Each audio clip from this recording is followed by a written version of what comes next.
सत्र 3 माँ का बच्चे के साथ संबंध। अब आशा माँ को स्वास्थ्य के लिए नुकसानदायक कार्यों की पहचान करने के बाद उन्हें स्वस्थ कार्यों से बदलने में उनकी मदद करती है। इस सत्र में आशा माँ से अलग अलग परिस्थितियों से गुजरते हुए कैसे अपने बच्चे के साथ संबंध को मजबूत बना सकती है, इस पर बात करती है। सत्र 9 बच्चे के जन्म के बाद 4 महीने पर केंद्रित है। अरे no no no no no, ऐसा मत करो। हो। अरे ये अभी तो काफी सही लग रही है, ठीक लग रही है। कैसी है इसकी तबीयत? हाँ, अभी बेहतर है दीदी पहले से। बीच में बहुत बीमार हो गई थी पर लेकिन अब सही है। अब काफी ठीक है जी। और आप भी ठीक है ना? हाँ दीदी, मैं ठीक ही हूँ। तो हम सत्र की शुरुआत करें। हाँ दीदी बिल्कुल। तो सबसे पहले तो वही साची बताओ कि जो हमने पिछली बार बात की थी, जी खुश गतिविधि चार्ट के बारे में बात की थी और आपको बताया था कि कैसे नींद लेनी है, पूरी हाँ, नींद और हाँ। पूरा आराम करना है। वो सब कर पाई क्या आप? दीदी कोशिश तो देखिए मैंने करी थी लेकिन मेरा कभी कभी हो पाता है, हमेशा नहीं कर पाती मैं, कभी कभी कर पाती हूँ। ऐसा क्यों साची? दीदी समय भी नहीं मिलता, किसी तरह से कोशिश करती हूँ लेकिन समय नहीं मिल पाता। बच्चा है, अब धीरे धीरे बड़ा हो रहा है। जैसे ये इसकी अभी तबीयत ठीक नहीं थी, उसके बाद तुरंत बाद ही मतलब तब भी उसके साथ ही लोग आ रहे थे जा रहे थे घर पे हमसे मिलने के लिए, इसको देखने के लिए। फिर इसकी बुआ, इसके चाचा लोग, वो लोग भी आ रहे थे। फिर हमारी सारे रिश्तेदार यहीं रहते हैं, वो सब आते जाते हैं, तो फिर सब उनको भी देखना पड़ता है दीदी। पूरा घर परिवार देखकर समय नहीं मिल पाता दीदी मुझे बिल्कुल। काम का दबाव बढ़ गया। जी जी, ये उसमें फिर बीमार ये भी, हाँ ये भी चिड़चिड़ी हो गई थी बहुत ज़्यादा दीदी, तो फिर ये भी मुझे नहीं छोड़ती थी बिल्कुल। तो ऐसे हो गया दीदी, इसलिए फिर मैं नहीं कर पा रही हूँ। कभी कभी हो जाता है, कभी कभी नहीं कर पाते हैं दीदी मैं। हाँ, मैं समझ सकती हूँ साची। ये अभी हम मूड रेटिंग चार्ट से पहले ये जान ली जी कि आप अभी कैसा महसूस कर रही हैं। जी दीदी। तो बताओ कैसा महसूस कर रही हैं इन तस्वीरों में से, कौन सी स्थिति में दीदी, पाती हैं खुद को? अब ये आप समझिए बीच में, मतलब कि ना मैं खुश हूँ ना मैं बहुत दुखी हूँ, तो ठीक ही हूँ बस। मतलब ठीक ठाक महसूस जी, कर रही हैं। जी। इन सब चीज़ों के साथ में आप कुछ जी, कर पा तालमेल, रही हैं, हाँ, तालमेल? बिठाने की कोशिश कर रही हूँ दीदी। हाँ जी। ठीक है, कोई नहीं साची, ऐसे ही अगर आप कोशिश करती रहेंगी तो ज़रूर हो जाएगा, है जी ना? जी दीदी। तस्वीर देखकर बताओ कि क्या लगता है, इसमें क्या चल रहा है? दीदी इसमें तो माँ तनाव में लग रही है और चिड़ी हुई लग रही है अपने खुद के बच्चे से। अब लगता है बच्चा हर वक्त ही रोता रहता है, पीछे घड़ी भी दिखा रखी है इन्होंने। बिल्कुल ठीक है साची।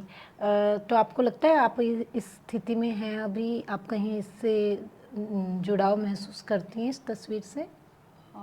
जुड़ाव दीदी, मैं झूठ नहीं बोलूँगी, सच में कभी कभी ऐसा हो जाता है कि मैं खुद चिढ़ जाती हूँ इससे भी, बाकी लोगों से, क्योंकि कभी रोती है फिर मतलब ऐसा लगता है बाकी भी घर के काम है वो भी करने पड़ते हैं, और फिर उसी वक्त ये रोना शुरू कर देती है, तो इसके तरफ ध्यान देना पड़ता है।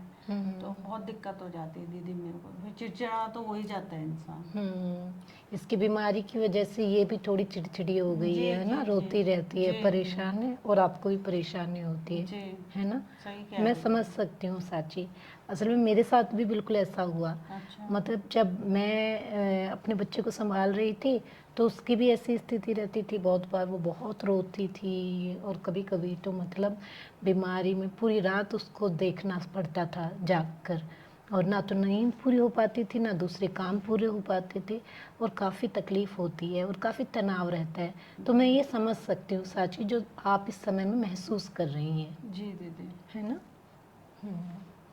साची, इस तस्वीर को देखो और बताओ कि इस तस्वीर में क्या हो रहा है।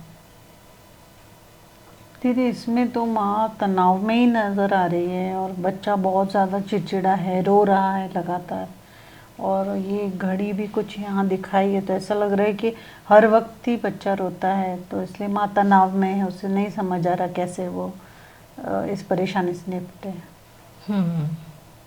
बिल्कुल ठीक साची। तो अब आप मुझे ये बताइए कि आप कभी अपने आप को इस स्थिति में पाती हैं? हाँ दीदी, मतलब ऐसा भी लगभग हो ही जाता है। अभी हाल ही की बात मैं आपको बताती हूँ। अभी अभी उसने थोड़ा सा अपना हाथ वगैरह उठाना बिटिया ने शुरू किया है। तो जैसे उसने शुरू किया तो उंगलियां वो धीरे धीरे मुंह में डालने लगी। अब उसकी वजह से क्या हो रहा है कि हर कोई उसे मना करता है, रोकता है कि आप उंगलियां मुंह में मत डाल। मुझे बोलता है, उसे तो नहीं समझ आता, तो मुझे बोलता है कि उंगलियां आप निकालिए, निकालते रहिए, निकाल। कई और लोग हैं तो वो आते हैं, बोलते हैं आप कपड़ा लगाइए, आप जुराबें पहनाइए हाथ में, तरह तरह के नुस्खे मुझे बताते हैं। अब इसके साथ चक्कर ये है बिटिया के साथ कि इसके हाथ से यदि निकाल दिया जाए, इसका उंगलियां मुंह से निकाल दी जाए तो ये रोने लगती है। और अब उसके चलते लगातार ही इतनी ज़्यादा चिड़चिड़ी हो गई है दीदी, इतनी ज़्यादा चिड़चिड़ी हो गई है कि हर वक्त कलह का माहौल घर में रहता है। ये चिड़चिड़ी होगी, उसकी वजह रोती रहती है, तो फिर मैं भी परेशान रहती हूँ, चिड़चिड़ापन हो जाता है मुझे भी। फिर बाकी लोगों से भी, वो भी मुझे बोलते हैं तो फिर उनके भी साथ में चिड़चिड़ा व्यवहार हो जाता है मेरा, जिसके चलते तनाव का लगभग माहौल घर में बना रहता है। बहुत मतलब दिक्कत आ रही है इस चीज़ को लेकर। तो वो रोती रहती है हर वक्त। मैं समझ सकती हूँ साची, और ये भी बहुत सामान्य है। आमतौर पर ही बच्चे कुछ ना कुछ ऐसा करते हैं, जैसे जैसे उनका हाथ पैर चलने लगते हैं तो वो उसको अपने हिसाब से देखते हैं कि कैसे कैसे इस्तेमाल कर सकते हैं, और उस स्थिति में ऐसा होता है। तो अभी उनके वो अपने पूरे शरीर को देख रहे हैं कि उनकी उंगलियां कैसे क्या करती हैं, मुंह का क्या है, नाक का, आँख का, इन सब चीज़ों को वो कुछ कुछ करके देखते हैं, है ना। तो ऐसा आमतौर पे होता है और ये बहुत ही सामान्य है।